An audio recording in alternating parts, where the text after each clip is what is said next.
Repalle rural మండలం చిన్నారావుపల్లి గ్రామంలో తుఫాను కారణంగా దెబ్బతిన్న పొలాలు, రైతాంగంతో మాట్లాడుతున్న రాజ్యసభ సభ్యులు మోపిదేవి వెంకటరమణారావు గారు.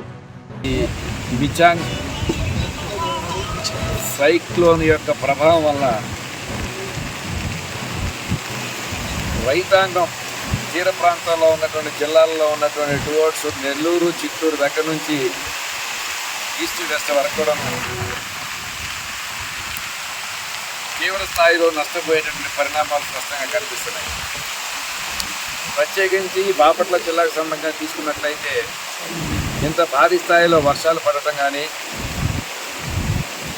అందుబాటులో ఉన్నటువంటి నిజాంపట్నం హార్బర్లో 10వ నంబర్ ప్రమాద సూచిక ఎగరవేయటం కానీ ఫస్ట్ టైం. అంటే దాన్ని బట్టి ఈ వాయుగుండం యొక్క తుఫాను యొక్క తీవ్రత, ప్రమాద స్థాయి ఏ మేరకు ఉందనేటువంటిది అంతకు మించి నిదర్శనం ఇంకోటి లేనే లేదు. ఉదయం నుంచి దెబ్బతిన్నటువంటి ప్రాంతాలన్నీ కూడా పర్యవేక్షణ చేయడం జరుగుతుంది.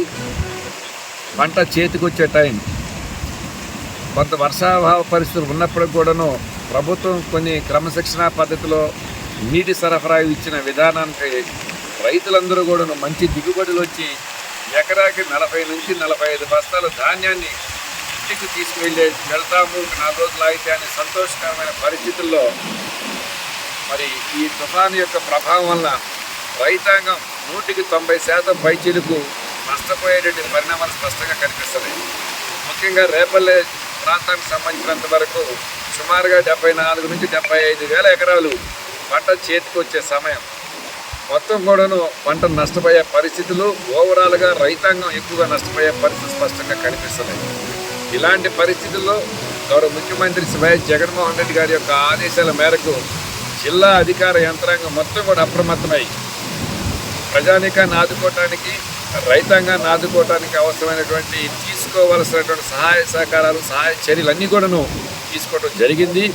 ఎక్కడా కూడా ఎలాంటి ప్రాణ నష్టం లేకుండా అన్ని విధాలుగా జాగ్రత్తలు తీసుకున్నప్పుడు కూడాను రైతాంగానికి మాత్రం ఊహించని విధంగా నష్టం జరిగే పరిస్థితులు ఉన్నాయి. కాబట్టి ఎవరికి ఎలాంటి నష్టం సంభవించినప్పుడు కూడా ఈ తుఫాను వల్ల ముఖ్యంగా రైతాంగాన్ని నష్టపోయినటువంటి పంటను కొనుగోలు చేసే విషయంలో కానీ, నష్టపోయిన రైతును ఆదుకునే విషయంలో కానీ ప్రభుత్వం అన్ని విధాలుగా కూడాను రైతాంగానికి అండగా ఉంటుంది. అన్ని విధాల సహాయ సహకారాలు అందిస్తూ రైతాంగానికి చేయూతను అందిస్తూ గౌరవ ముఖ్యమంత్రి గారు తీసుకునేటువంటి చర్యల వల్ల రైతుకి ఎక్కడ నష్టం లేకుండా ఆదుకుంటామనేటువంటి సంపూర్ణ విశ్వాసం, నమ్మకం అనేది స్పష్టంగా తెలియజేస్తూ ఎక్కడ కూడాను మరి ఈ సాయంకాలం తీరం తాడుతుందంటున్నారు.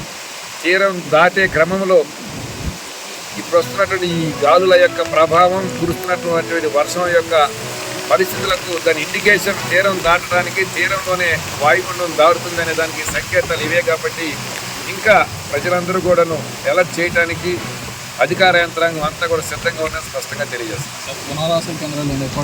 దాదాపు ఇప్పటికే సుమారుగా 18 నుంచి 20 పునరావాస కేంద్రాలు ఈ రేపల్లె నియోజకవర్గ పరిధిలో ఏర్పాటు చేయడం జరిగింది.